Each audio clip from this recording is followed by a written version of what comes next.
edificación de su casa. Bueno, no voy a hacer pasar a 7 voluntarios, vamos a decirlo como es, ahí lo tiene usted puesto, o no, ahí está. El diseño dice ser y hacer la voluntad de Dios en la tierra, transformándola, manteniendo la visión apostólica, la identidad del reino. Fue rápido, ¿verdad? Vamos, lento. Vamos. Tome aire, ahí está. Vamos.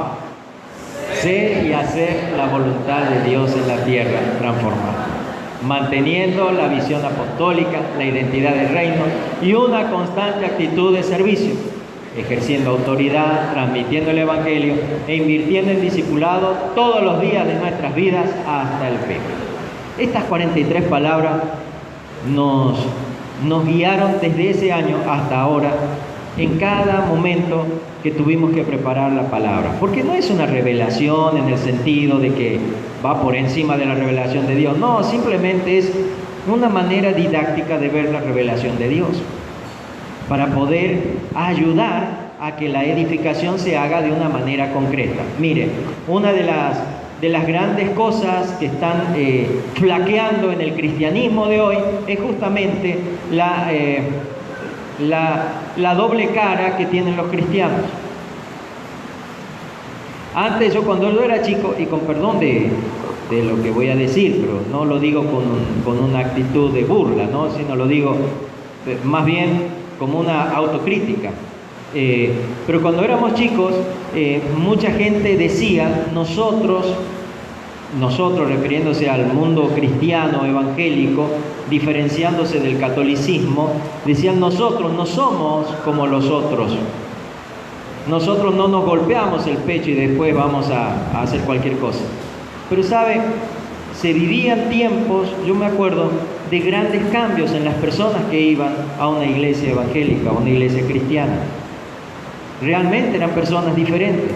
Hoy en día no pueden decir así los evangélicos, porque lamentablemente en muchos de los casos han dejado de ser y de hacer la voluntad de Dios en la tierra. Hay muchos que dicen ser cristianos, pero en la iglesia son de una manera y salen de la iglesia y ya son de otra. Entonces, cuando empezamos a redescubrir este diseño, nos fuimos encontrando con estos 7 temas grandes que tiene el diseño. 7 grandes temas. Primero, lo que soy y lo que se espera que haga. Ser y hacer la voluntad de Dios en la tierra. Muy pocas veces entendemos que cada uno de nosotros somos la voluntad de Dios. Usted eligió nacer en la familia que eligió, ¿verdad que no? Usted eligió la nariz que tiene, pues capaz que no, capaz que ya se le hizo operar. Bueno, ahí está, ahí la eligió, ¿no? Espero que el cirujano le haya hecho la que usted quería, no otra, ¿no? Pero hay muchas cosas que realmente no pueden haber sucedido sino por obra de Dios.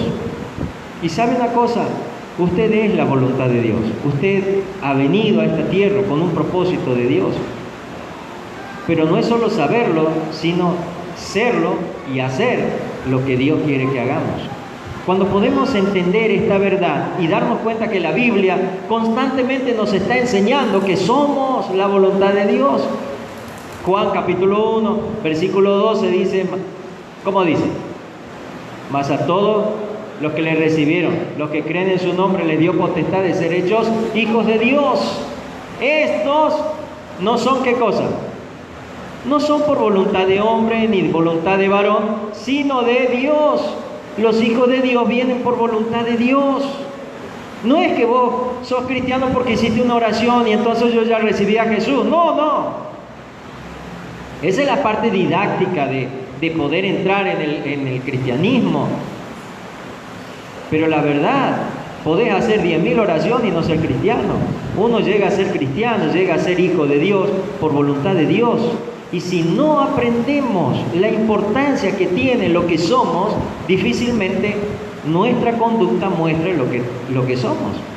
Más bien muestra lo que no somos. Por eso es que hoy en día nos encontramos con tantos cristianos que tienen una doble vida, que les pesa el cristianismo, que dicen, a lo mejor hubiera sido no ser cristiano, así yo ya pecaba y no me sentía mal. No, es que la verdad es que si sos un hijo de Dios, un verdadero hijo de Dios, descubrir lo que sos te va a ir depurando tu vida y te va a ir ayudando a alcanzar una vida diferente, sin que nadie te esté mirando o controlando para que vivas conforme a lo que Dios te pide. ¿Está entendiendo? Más o menos. Bueno, ya lo va a ir entendiendo más. Segunda cosa que hablamos, una nueva manera de ver la realidad, visión apostólica, ver a través de lo que Dios dice, no ver a través de lo que vemos con nuestros ojos.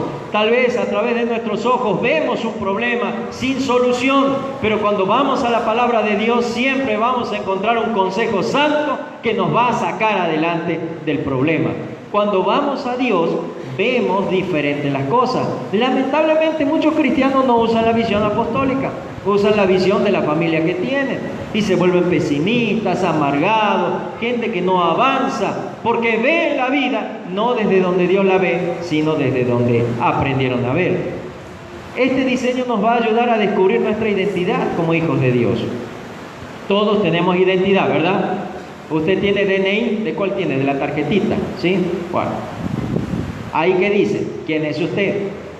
Y está de alguna manera definiendo ciertas cosas de usted, donde vive, su sexualidad y todo, está diciendo ahí, su sexo, perdón. Sin embargo, eso no es todo el ser humano, somos mucho más que eso. Y necesitamos descubrir cuál es nuestra verdadera identidad. Y en este diseño Dios nos habla de una identidad de reino. Y sabe, cada vez que vamos profundizando en este tema nos damos cuenta cuántas implicancias espirituales y eternas tiene el hecho de saber quiénes somos. Redescubrirnos a través de la palabra de Dios forma parte de este diseño. También de entender cuál es el propósito. Jesucristo dijo, yo he venido a reinar. Así dice. A ver, haga memoria. Yo he venido a que me coronen y me pongan en un trono y pueda ser el rey de todos. ¿A qué vino Jesús? ¿A qué vino? A servir. Yo he venido a servir. A eso vino Jesús. Y muchos cristianos nos hemos olvidado de que hemos venido a servir. Ese fue el camino que tomó Jesús para estar a la diestra del Padre. Nosotros queremos estar a la diestra del Padre. No, que sirva a otro. Me he alegrado, mire, con mi esposa hemos comentado qué hermosa reunión tuvimos el miércoles. El miércoles tuvimos la primera reunión organizativa de este año y donde estamos ya sentando cuáles son los principios para poder servir en la iglesia. Estamos muy contentos con los que han venido y les animamos a no quedarse este próximo miércoles. También vamos a tener la segunda reunión y ya probablemente desde la próxima semana lanzamos todas las actividades. Y si usted no ha venido, ¿qué le decimos? Anímese, venga, si quiere servir al Señor, ¿sí? Pero si quiere hacerlo como el Señor quiere. Amén. Muy bien. El propósito de servir. En quinto lugar, el gran poder de bendición que tenemos los cristianos. Usted sabe que usted tiene un gran poder de bendición. Por eso es que tiene que aprender a ejercer la autoridad que Dios le ha dado. También tenemos que entender que transmitimos con nuestras vidas. ¿Y qué tenemos que transmitir? Y el Evangelio. Y finalmente, el tema que dejamos inconcluso y que lo vamos a continuar este año, que tiene que ver con el discipulado, lo que más disfruta un cristiano. ¿Sabes? Cuando la vida cristiana se pone buena, cuando tenés que discipular gente, cuando tenés que ayudar, intervenir en la formación del otro. Y teniendo las herramientas, eso hace que puedas crecer cada vez más. Recordando un poco lo que hablamos del diseño, permítame recordarle a usted algunas cosas que ya lo dijimos, que ya lo hablamos, y lo volvemos a hacer porque es importante aplicar esto a la familia, ¿sí? Casi todas las cosas tienen un diseño. Esto lo hemos visto el año pasado. Tener el diseño de algo puede perpetuar la fabricación de algo, ¿sí? Cuando, por ejemplo, la receta de un dulce, por ahí uno dice la receta, pero también es el diseño de lo que es un dulce. Cuando usted pierde la receta del dulce que hacía la abuela, qué problema, ¿verdad? O se olvidó los porcentajes de que usaba para hacer los tamales la abuela. Mi abuela hacía unos tamales riquísimos y nos lamentamos no tener, mamá, no tener la receta de la abuela vos. Y ese es el problema, porque la abuela había que verla e ir copiando cómo hacía las cosas. Bueno, tener el diseño de algo nos va a permitir reproducir eso que se ha diseñado de la misma manera en otro lugar. En esta cena nosotros fuimos convocados para restaurar el diseño de Dios en la familia. Y permítame mostrarle, a modo de ejemplo, la importancia que tiene un diseño. Fíjese, ahí usted tiene una imagen del templo de Salomón, ¿sí? Fíjese, nada de lo que Dios edificó o hizo edificar carecía de un diseño.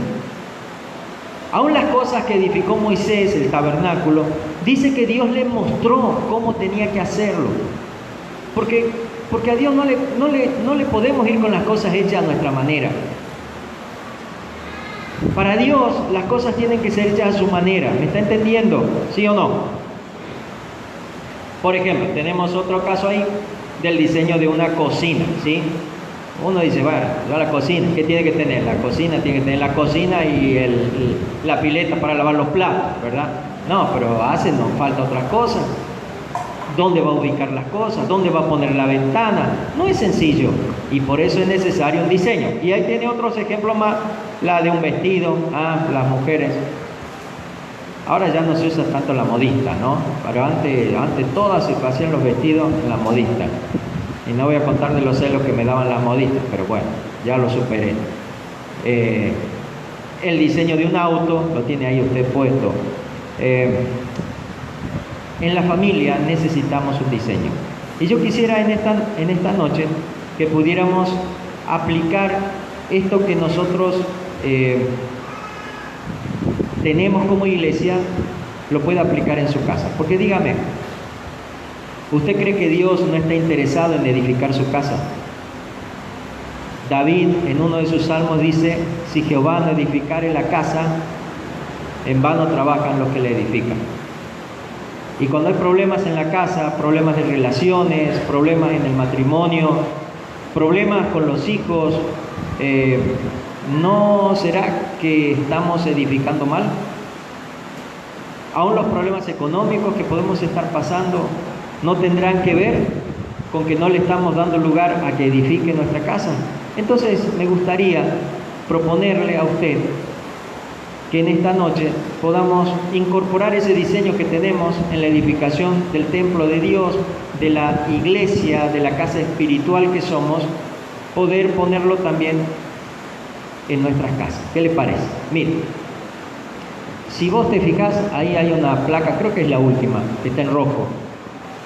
Si nosotros pudiéramos pensar a dónde vamos con la casa, como esposo, como esposa, como hijo, como padre, podríamos a este diseño leerlo de esta manera. En mi casa, ¿sí? Diga conmigo, en mi casa, somos y hacemos la voluntad de Dios en la tierra, transformando.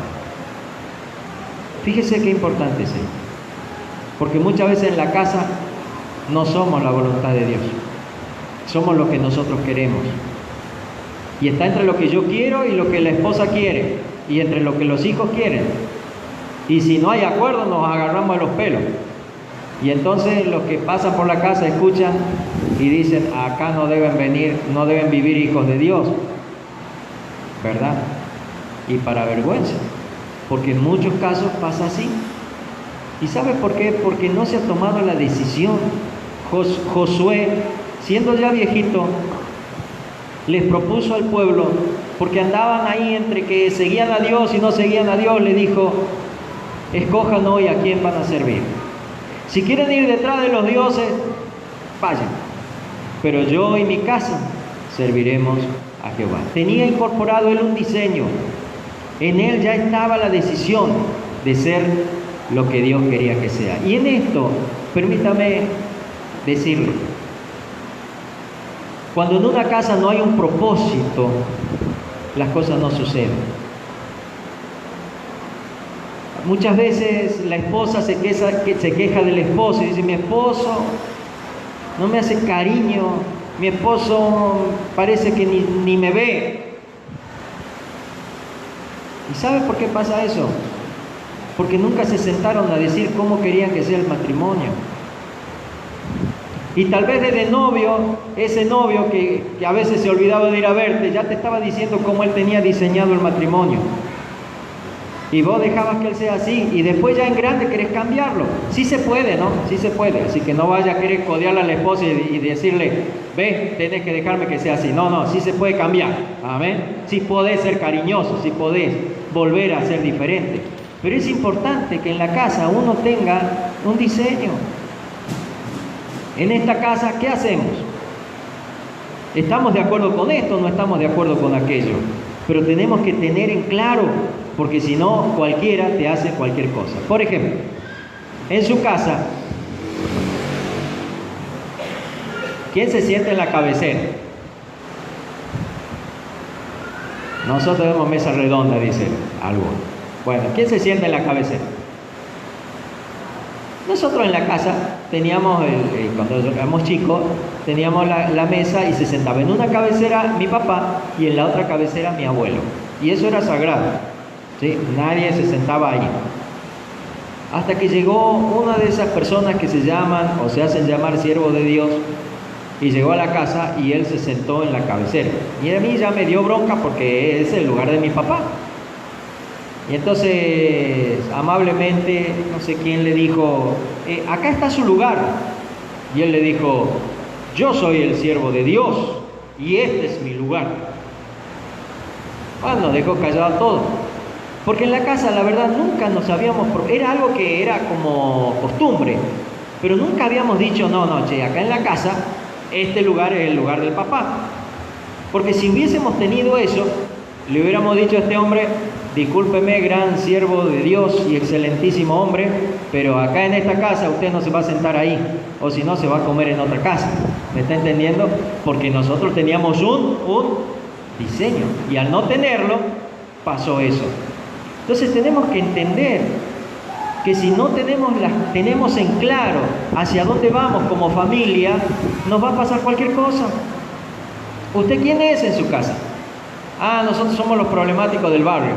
No, oiga, ya se convirtió a Cristo. Usted no puede andar haciendo problemas. ¿Me está entendiendo?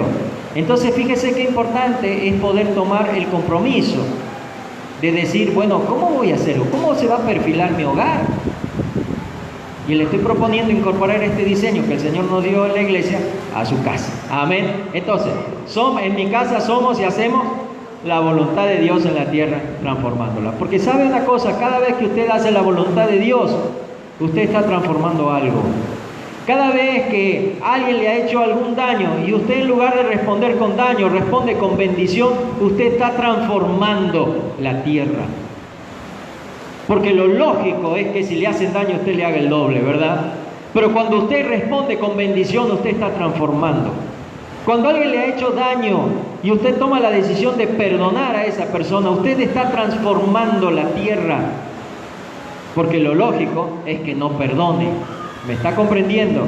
Entonces, cada vez que usted tiene un problema y en lugar de ir a deprimirse, de ir a agarrar una botella de alcohol y terminarla para olvidarse del problema, y usted va a orar y a buscar en la presencia de Dios una solución para su problema, usted está transformando la tierra. ¿Me está comprendiendo? Entonces, fíjese la importancia que es tomar una decisión clara, concreta en nuestras vidas, de poder decir, en mi casa somos y hacemos la voluntad de Dios en la tierra, transformándola. Pero segundo, mantener la visión apostólica. ¿Cómo ve usted? Pero antes de irme para ahí, quiero detenerme en esto, de ser la voluntad de Dios. La voluntad de Dios es muy importante, muy importante en la vida de una familia. Y todos acá saben que como iglesia tenemos una costumbre con los novios. No es una obligación ni nada por el estilo, pero es un consejo pastoral. ¿Por qué? Porque sabe, nosotros como pastores sufrimos mucho cuando tenemos que ayudar a un matrimonio y ese matrimonio que está en conflicto y que dicen, yo no sé si tengo que estar con él, y el esposo dice, la verdad que creo que me equivoqué. Uno no puede decirles a ellos, no, seguí adelante, porque ya ninguno de los dos tiene un por qué luchar en el matrimonio. Sin embargo, cuando un matrimonio tiene la convicción de que es la voluntad de Dios, sea cual sea el conflicto, la situación que le toque vivir, los dos van a poder volver a la voluntad de Dios y continuar juntos. ¿Me está entendiendo la diferencia entre una cosa y la otra? Entonces dijimos, bueno, ¿cómo hacemos para lograr matrimonios así? Y para lograr matrimonios así, tienen que haber noviazgos diferentes. Noviazgos que no empiezan como los noviazgos generalmente. ¿Cómo empieza un noviazgo? Ah, me gusta una chica, la chica gusta de mí, nos damos un beso, ya somos novios. Hablo con el padre, le pido permiso, ya somos los novios. Pero ¿qué pasa? Me caso en el mejor de los casos y después cuando vienen los problemas y la verdad que me parece que me equivoqué porque me gusta más la otra. Y tenemos un divorcio en la iglesia. Y es un problema. Y es una situación difícil de enfrentar. Porque no nos damos cuenta de las consecuencias que trae una separación o un divorcio en la vida, no solo de una familia, sino también de una iglesia. Me pasaron los datos de lo que pasa en la iglesia cristiana en Puerto Rico. Son iglesias a todo trapo. El mayor problema que tiene un cristiano promedio ahí es encontrar una iglesia donde tenga una buena playa de estacionamiento para dejar sus autos. Porque son iglesias súper grandes, playa de estacionamiento, aire acondicionado. Ahí no están sufriendo como nosotros, ¿sí?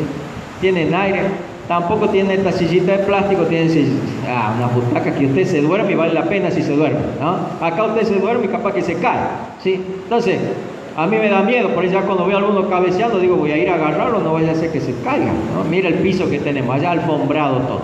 Pero hay un gran problema. Usted sabe que la iglesia evangélica es la iglesia que tiene mayor índice de abusos sexuales, de incesto. ¿Y sabe por qué? Porque tiene uno de los más altos índices de divorcios. Entonces comienzan a formarse familias ensambladas. Entonces va el esposo, el novio, ya cae con 2 hijas, y la novia cae con 3 hijos, y se arma cada lío. La iglesia económicamente es muy fuerte, pero espiritualmente muy débil. Entonces todas estas cosas nos llevaron a pensar a mi esposa y a mí, y a orar. Señor, ¿cómo hacemos para que las familias puedan tener una base que les permita soportar los enviones que tiene la vida? Porque dígame, hermano querido, cuando uno está casado y pasa por problemas, ¿no viene algo y te hace pensar, ¿será que me he casado con este o con esta y era de Dios? Y cuando te llegó a entrar esa duda en tu corazón, ¿saben qué termina? En divorcio. Y hoy en día, como está perfilada la sociedad, termina siendo algo muy común, un pensamiento común en la pareja. Si no me va bien, me separo y me voy. Y verá, ¿y qué pasa con los hijos? ¿Y qué pasa con el futuro? ¿Y qué pasa con los sueños que tenían? ¿Dónde están? ¿Y qué pasa con Dios? Entonces, como iglesia, y de hecho hay por ahí una parejita que está en eso, tenemos lo que llamamos un pacto con Dios. ¿Qué es un pacto con Dios? Bueno, cuando 2 chicos se gustan, se enamoran y están ahí con todas esas cosas, vamos a buscar la voluntad de Dios primero. Generalmente toman 1 mes, algunos quieren 3 meses, 4 meses, pero después dijimos 1 mes, porque no aguantan tanto, ¿no? Entonces, 1 mes, en donde no se están viendo ni mandando mensajes ni nada por el estilo, sino orando y diciendo, Señor, queremos que vos seas el que decidas. ¿Cuál es la diferencia entre uno y otro? En que una pareja que termina ese mes de pacto con Dios y tiene el amor de Dios en su vida y puede amarla a la otra persona, no empieza solo porque le gustó, sino empieza con la convicción de que Dios quiere que estén juntos. ¿Me está entendiendo cuál es la diferencia? También tuvimos casos de hermanos que dijeron, bueno, vamos a hacer el pacto, y a los días ya nada que ver, no se querían. ¿Y qué pasó? Y bueno, y terminaron ahí.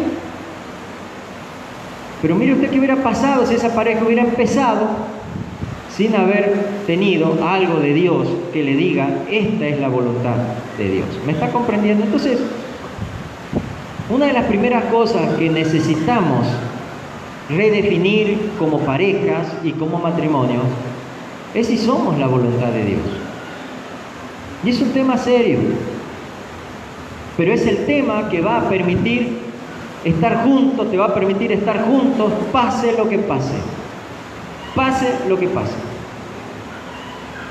Es lo que no tienen los que no tienen a Dios, y muchos que teniendo a Dios tampoco lo tienen, porque empiezan su vida matrimonial como aprendieron a empezarla sin Dios, y entonces cuando vienen los problemas de la vida, terminan separándose.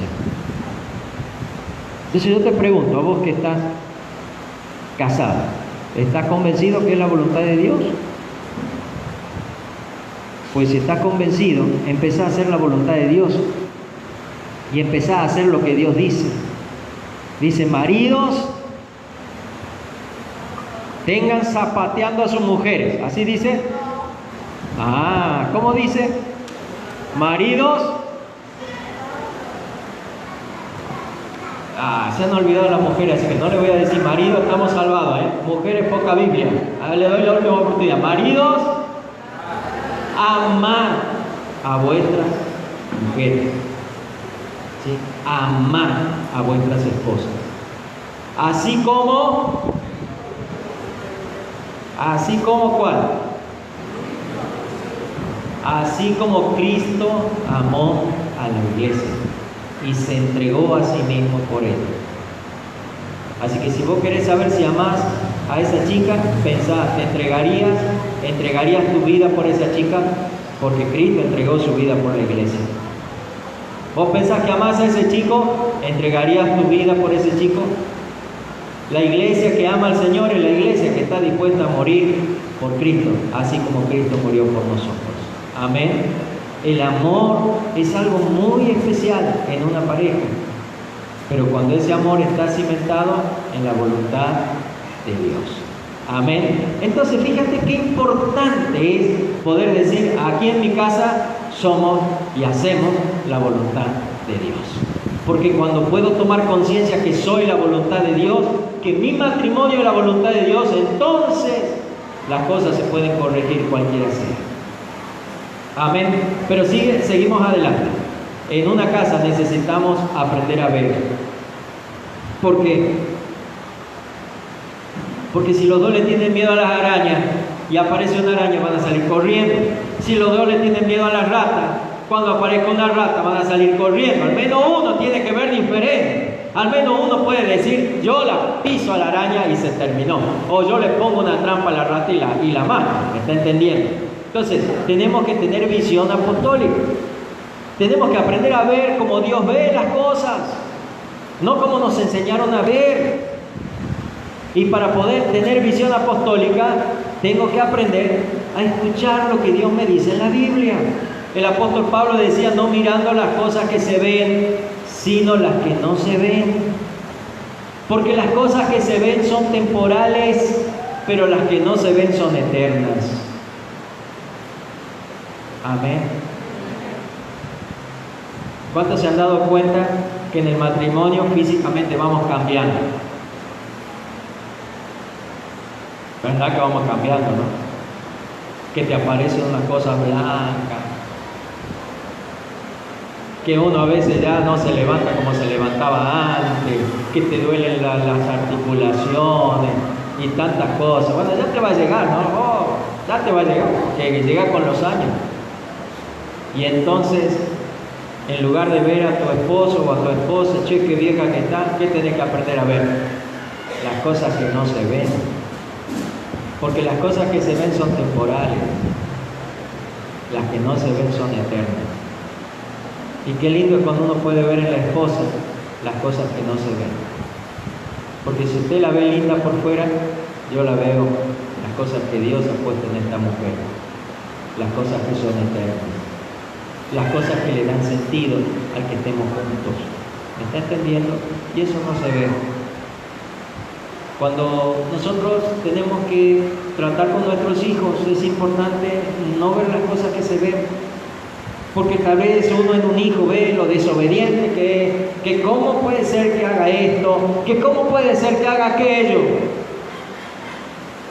Y si uno se queda con lo que ve, ¿qué termina diciendo? Yo no sé si este hijo me lo ha mandado Dios o quién me lo ha mandado, ¿verdad? Pero cuando uno puede ver en los hijos lo que no se ve, puede orar diferente, puede clamar a Dios por esos hijos de una manera distinta. Cuando uno aprende a ver en la familia lo que no se ve, el poder de Dios que hay en tu casa, entonces las cosas van a ser distintas. Amén. Mantener la visión apostólica, mantenemos la identidad del reino. Aquí es importante entender lo que siempre hablo en los matrimonios, o cuando me toca bendecir, no siempre, pero casi siempre. Mire, la importancia de un matrimonio y el éxito de un matrimonio, de una familia, no es que sea al estilo de la familia del esposo o al estilo de la familia del esposo, sino que tengan su propio estilo. ¿Y sabe dónde va a conseguir su propio estilo? En la palabra de Dios. Muchos de nosotros hemos sido criados a la manera de la familia de donde provenimos. Nosotros tuvimos un gran choque entre los Córdoba y los Campbell. Los Córdoba que venimos de España y los Campbell que vienen de Inglaterra. Y entonces no hacemos las cosas de la misma manera. Y no se trata de que, bueno, esto lo hace como tu mamá, pero esto lo hace como mi mamá. No, porque siempre vamos a estar en la tensión. Vamos a dejar de lado a la mamá, vamos a dejar de lado al papá, porque hay un principio en el matrimonio que lo da, que está en el libro de Génesis, que Jesús lo recuerda, que dice, dejará a la mamá y al papá y se unirá a su mujer.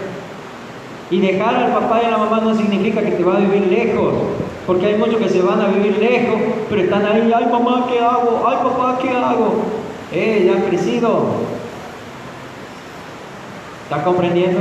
O a veces, sin necesidad de preguntar, seguís reproduciendo lo que hacía tu papá. Yo no lavo los platos, porque mi papá nunca lavó los platos. Oiga, pues ya estamos en otro tiempo. Yo he conocido gente que jamás le cambió un pañal a sus hijos, pastores, y lo decían con orgullo. Yo jamás le cambié el pañal a mi hijo. Pues qué vergüenza, hombre. Y sos pastor encima. Porque a la oveja hay que cuidarla desde que son chiquitas, ¿verdad? Usted sabe que, bueno, no voy a decir a quién le cambiaba el pañal, le cambiaste el pañal. ¿Cuál fue el primer pañal que? A Andrés, imagínense. Ya Dios le estaba preparando para pastores, ¿no? A Andrés le cambió el primer pañal. Bueno, gente, necesitamos dejar la identidad de la familia que traemos para tomar la nueva identidad que Dios nos da. Jesucristo enseñó sobre esto y dijo, el que no deja padre, madre y todo lo demás por causa de mí no es digno de mí. ¿Qué está queriendo decir allí? Es que para tomar la identidad de cristiano, de hijo de Dios, no podés ser hijo de Dios al estilo Córdoba, hijo de Dios al estilo Aguirre, hijo de Dios al estilo tal o cual, sino tenés que ser hijo de Dios al estilo de lo que Dios dice. ¿Me está comprendiendo? Miren qué sencillo que es. Bueno, fíjense, en una casa necesitamos tener identidad. Necesitamos decir qué nos gusta y qué no nos gusta. Así como en una casa dice, acá somos hinchas de la pasta, o acá somos hinchas del asado, acá nos gusta el pollo, acá no lo podemos ver al pollo. Así como en una casa uno va generando ese tipo de gustos o de preferencias, también necesitamos en la casa, espiritualmente hablando, saber qué aceptamos y qué no aceptamos. Y eso es tener identidad del reino. Una constante actitud de servicio. Fíjese qué lindo que cuando en una casa se edifica el servicio.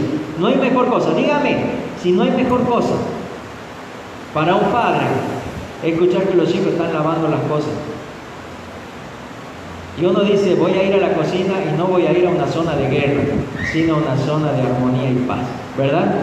Pero cuando usted dice, bueno, los chicos están comiendo porque los chicos llegan tarde y vienen con hambre siempre, yo no sé, ¿no? Comen y van a la casa a seguir comiendo. Y uno dice, cuando me levante, la olla por allá, el otro destapado acá, el otro que iba al freezer lo han puesto y uno reniega. Pero cuando uno ve que en los hijos hay servicio, ya no hay eso de que hacelo vos, que me toca a mí, que te toca a vos, que yo no lo pienso hacer, que porque, ¿verdad? Actitud de servicio es algo que lo tenemos que construir. Muchos papás quieren que sus hijos sirvan, pero ellos no sirven. ¿Por qué no le ayuda a tu hermano y él no le ayuda a la esposa en nada? Y el hijo está aprendiendo eso. ¿Se está entendiendo? ¿Por qué no le ayuda a tu papá? Y nunca ha visto que la mamá lo ayude al papá en nada, entonces dice, eso se hace solo. Entonces tenemos que entender que el servicio es algo que lo tenemos que construir en la casa, sirviéndonos mutuamente. Amén. Si querés puedes decirle a tu esposo eso es para vos, ¿no? O a tu esposa eso es para vos y para mí. ¿Cuál es el propósito? Descubrir la identidad, perdón, aquí estamos. Ejercer autoridad. En la casa necesitamos ejercer autoridad. Porque las casas muchas veces son visitadas por cosas que no queremos. Hay mucha gente que nos llama a orar en su casa, porque sabe que la casa de pronto se ha vuelto un ambiente pesado. Se nos rompen las cosas, estamos discutiendo por cualquier cosa. Y vamos a orar en la casa. Bueno, pues tienen que aprender ustedes a ejercer autoridad en su casa también. Amén.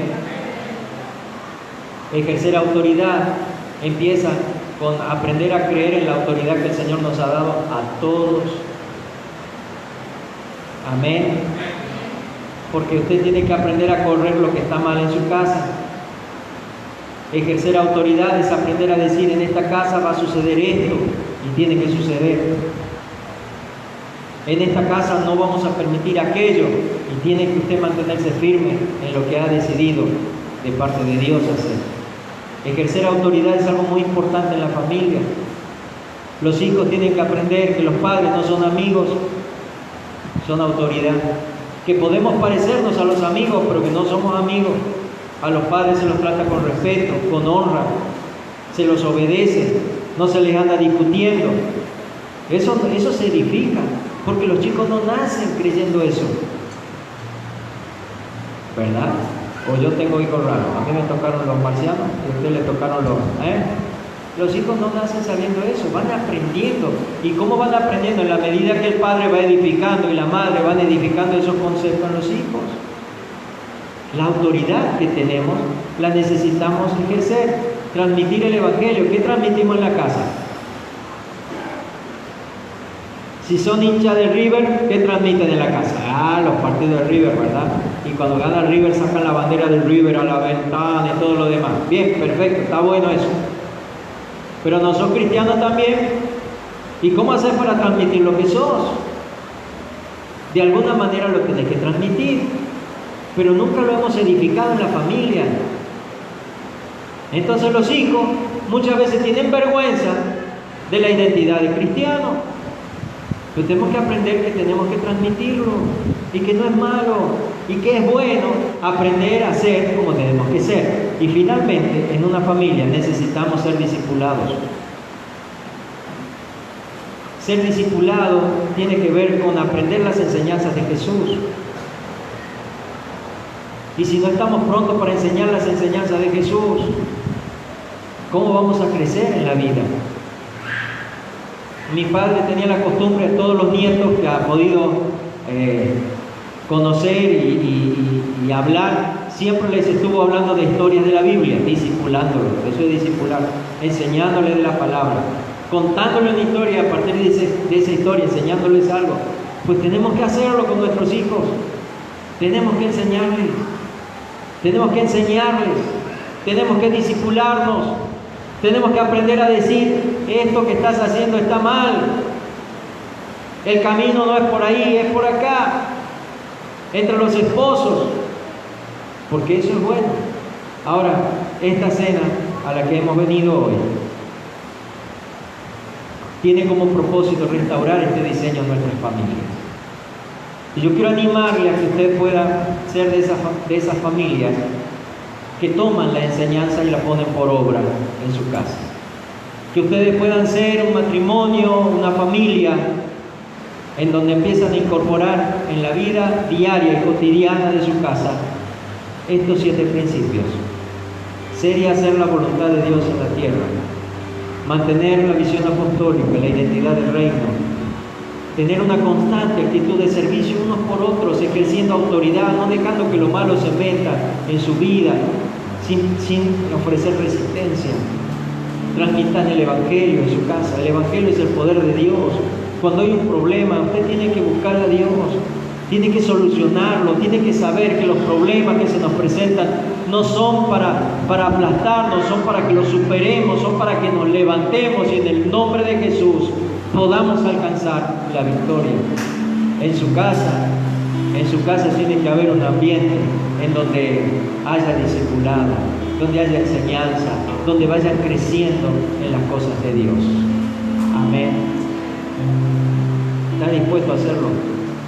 Yo quiero animarle en esta noche a que usted pueda tomar la decisión de edificar su casa.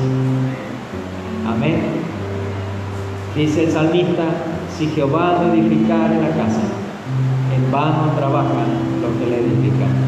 Si Jehová no cuidare la ciudad, en vano vela la guardia. Que en el nombre de Jesús hoy sea un mes de decisiones importantes. Febrero sea el mes donde empezamos a tomar decisiones de cambios importantes en nuestras familias, en nuestros matrimonios, en los noviazgos, entre la relación de los hijos con los padres, trayendo esta verdad del diseño de Dios a nuestras familias. Le animo a ponerse de pie para que oremos por esta palabra y podamos en el nombre de Jesús tomar conciencia de la importancia que es edificarnos. Cierre un momento sus ojos allí, vamos a orar.